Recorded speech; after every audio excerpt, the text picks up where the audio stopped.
Good morning সকলকে। আমার কাজটা সব হয়ে গেছে, স্নান করে পুজো করে ফ্রেশ হয়ে নিয়েছি। এবার যাব একটা কাজে।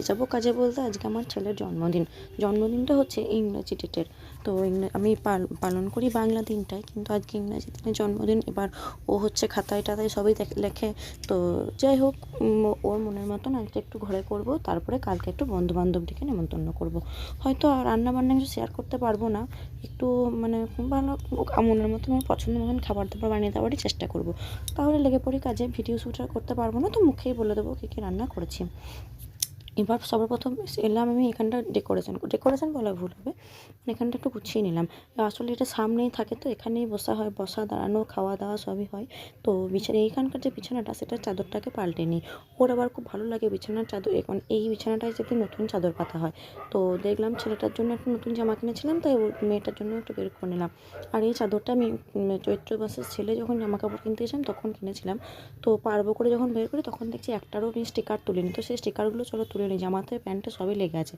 তো স্টিকার আমার সব তোলা হয়ে গেছে, পেতে দিয়েছি। ছেলের মেয়ের দুজনেরই জামা বের করে নিই। ছেলে স্কুলে গেছে, স্কুল থেকে আসুক, তারপরে আমি করবো, ওকে চান টান করে জামা কাপড় পরিয়ে দেবো।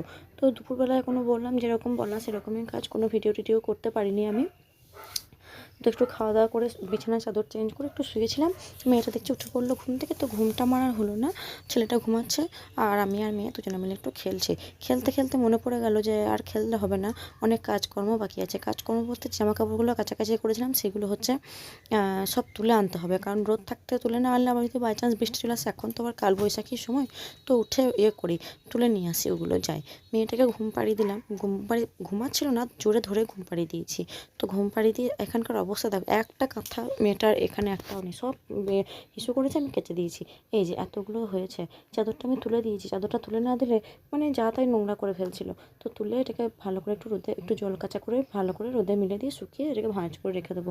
এটাকে আবার ভরে রেখে দিতে হবে, না হলে আবার নোংরা হয়ে যাবে। নতুন চাদর তো, অনেকগুলো চাদরই বের করা আছে, আর এটাকে আর বের করবো না। তো এবার এক এক করে সব গুছিয়ে পাট করে যেখানকার যা সেটা রাখতে হবে। প্রচুর কাছাকাছি করেছে আজকে। তো সেই কারণে এগুলো গোছাতেও অনেক সময় লাগে, খুব বিরক্তিকর কাজ এটা একটা। কিন্তু কি করব, না করলেও তো হবে না। না করলে তো সেখান দৌড়ে বেড়াবে, আর আমার ঘরটাকে বিচ্ছিরি লাগবে দেখতে। তো গুছিয়ে রাখি, না হলে আবার গুছিয়ে না রাখলে আরেকটা সমস্যা, সময়ে পাবো না। তখন এটা জিজ্ঞাসা করবে কোথায়, ওটা জিজ্ঞাসা করবে কোথায়। তার থেকে গুছিয়ে রাখলে তখন যে যা দরকার সে তখন সেখান থেকে খুঁজে নিতে পারবে, আমাকে অত হেডেক নিতে হবে না। তো আগে মেয়েরগুলো এক জায়গায় রাখলাম, সবারই এক এক করে রাখবো, বা যার যেখানে থাকে তার সেখানে রেখে দেবো। এই যে আমার মেয়ের, ছেলের, তারপরে ছেলের মেয়ের কাঁথাগুলো, এই জামাগুলো না সেলাই করতে হবে। সুতির জামা তো ছিঁড়ে গেছে দেখছি। তো দেখো এখানটা চলে এলাম, সমস্ত কাঁথাগুলোকে ভাঁজ করে নিলাম, তারপর এখানটাকে একটু পরিষ্কার করে নিলাম। আর এই যেটা দেখছো, এটা আমার যখন ছেলেটা হয়, আজ থেকে প্রায় 6 বছর আগে, তখন এটাকে আমি কিনেছিলাম। পলিথিনের মতন করে উপরে একটা তোয়ালে দেওয়া ছিল, তো সেটাকে আমি এখানে পেতে দিলাম। আসলে ওটা ফুটো হয়ে গেছে আর কাজে দেয় না, তো এখানে পাতিয়ে দেখি কাজে লেগে গেল আমার। তো এখানটা একটু মুছে নিলাম, অনেকদিন পর ফাঁকা হলে জায়গাটা একটু মুছে নিলাম। তাহলে মুছে নিলে কি ঝুল টুল যা থাকবে হয়ে যাবে পরিষ্কার। তো এক এক করে আমি কাঁথাগুলো গুছিয়ে রেখেছিলাম, সেগুলো এখানে পাট করে রেখে দিচ্ছি। এমনি করে গুছিয়ে রাখি, দেখতেও ভালো লাগে আর দরকারের সময় পেয়েও যায়। এবার দেখো আমি এখানে ঢেকে দিলাম এই কারণে, পোকা মাকড় এসব তাহলে ঢুকে থাকবে না, বাচ্চা মেয়ে তো বলতে পারবে না, তাই আমি এখানে ঢেকে রেখে দিই। আর চলো তোমাদের সঙ্গে শেয়ার করে আমি কী রান্না করেছিলাম। ভিডিও ক্লিপস নিতে পারিনি, খুব তাড়াহুড়োর মধ্যে কাজটা সেরেছিলাম। এই যে 5 রকমের ভাজা, মাছের ঝোল, একটু পেঁয়াজ পোস্ত, একটু আমের চাটনি, দই, মিষ্টি এইসব রেখেছিলাম, আইসক্রিম, একটু ফুটি। আসলে আমার ছেলে পেঁয়াজ পোস্ত খেতে খুব ভালোবাসে, সেই কারণে এইসব ব্যবস্থা আর কি। বেশি রান্না ইচ্ছা ছিল, একটু চিকেন করে দেওয়ার, মটন করছিল, কিন্তু সময় করে উঠতে পারলাম না, তাই আর কি এটুকুই আয়োজন। আর এটা সন্ধেবেলা, যেহেতু বন্ধুবান্ধব বলিনি, ঘরের মধ্যে একা করেছি, তাই একটুখানি ছোট্ট মতো একটা কেক, একটা সাইজে খুব ছোট্ট মতো একটা কেক, আর এক বাটি পায়েস। তো এই যে ও বাড়িতে বসে কেকটা কাটছে, না হলে মনটা খারাপ হতো। তো জন্মদিন খাওয়া দাওয়া করলো, যদি একটু কেক না নিতাম। বাবা বলছিল যে কেকটা একবারেই কাটতে, বন্ধুদের সঙ্গেই কাটতে, আজকে আর না কাটতে, কিন্তু ও খুব ঝোঁক ধরেছিল, তাই আমি কেক নিলাম।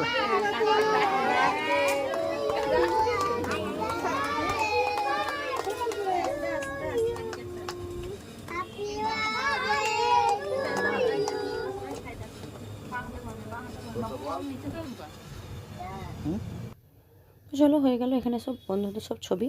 এবার খাওয়া দাওয়া করে যে যার ঘর যাবে, আমরাও শুয়ে পড়বো। ততক্ষণের জন্য ভিডিওটা এখানে শেষ করলাম। গুড নাইট, সবাই ভালো থাকবে আর ভালো